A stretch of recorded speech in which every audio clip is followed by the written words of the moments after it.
Hey, good morning. Welcome to Resource Prepping. I'm your host, Greg. All right, by now, most of you have seen and heard that there are two breakaway provinces in Ukraine recognized by Russia. Russia did send in troops in the middle of the night last night into those two regions as a precursor to a full-on invasion, in my opinion. Now, what is the response from Joe Biden? Just like when he was campaigning.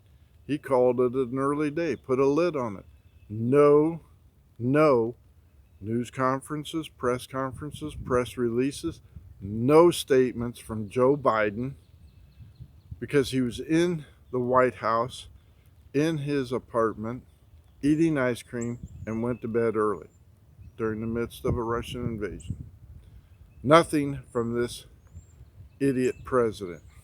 Now, the hands are wringing all around the world, including here in the United States. What are we going to do? What should we do about that dictator? What are we going to do? What do you think?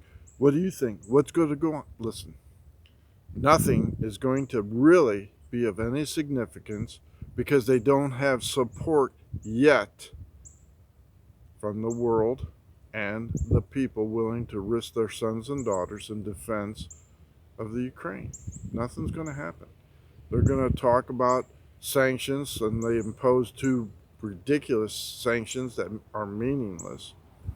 But until we start seeing pictures, videos of cities burning, Ukrainian refugees fleeing their homes in the middle of the night or in the morning or whatever, and field hospitals set up for the children who are being injured, and that'll be the key. You always got to have children injured to stir up the emotions. Nothing's going to happen of any significance in retaliation against Russia until we see that, and to whip up the support.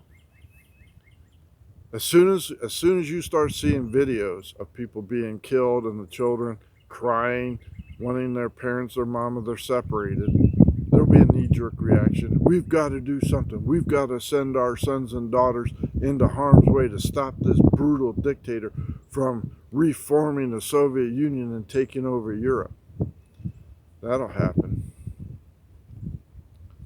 But just to give you an example how inept and stupid this administration is, a nominee that was opposed right down political lines because she had no diplomatic experience except giving big money to Democrats, and was appointed by a tiebreaker through Kamala Harris. The ambassador to Germany was appointed, a woman.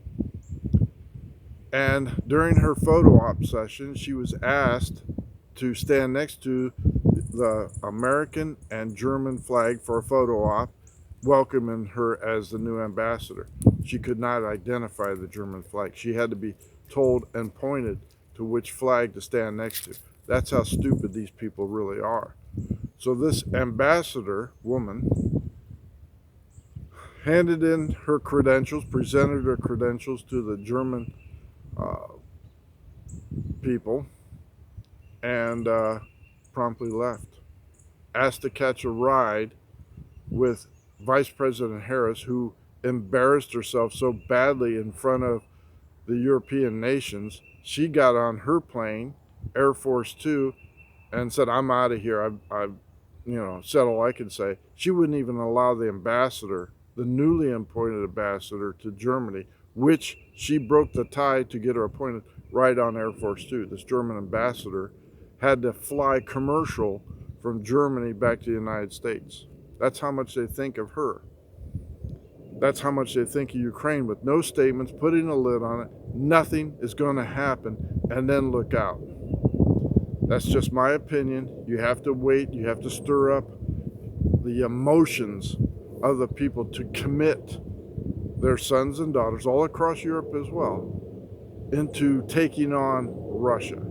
Now, in the meantime, China has also said to Biden, don't even think about interfering in our relations with Taiwan and what we have plans for them. Don't even do that. So China has already given warnings to this administration, don't interfere with what we are going to do in Taiwan, or else we're going to slap you around. It's coming, folks. It's coming. And I strongly urge you, as before, Soviet Union, Russia, Putin will retaliate. It could be in the form of sanctioning businessmen, depending on what this goofy administration does, and depending on how serious they become. But I would make sure you have the minimal amount of cash in the bank, and I don't mean that's all I have because that's all I earn, but I mean have cash on hand.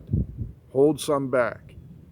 Have food. Make sure you have your cars topped off with gas and empty gas cans topped off. The price of fuel is going to go up. They've already signaled ahead. We're going to be paying more at the pump. And Saudi Arabia has told Joe Biden, we're not pumping more to bail you out. Not going to happen. Sorry. So they have already resigned to make us pay for their ineptitude with higher prices. It's going to get worse, folks. Thank you for liking and subscribing. I appreciate it. Thank you for your comments. Please continue to refer and share this channel. Get yourself right with God. Get baptized. Greg out.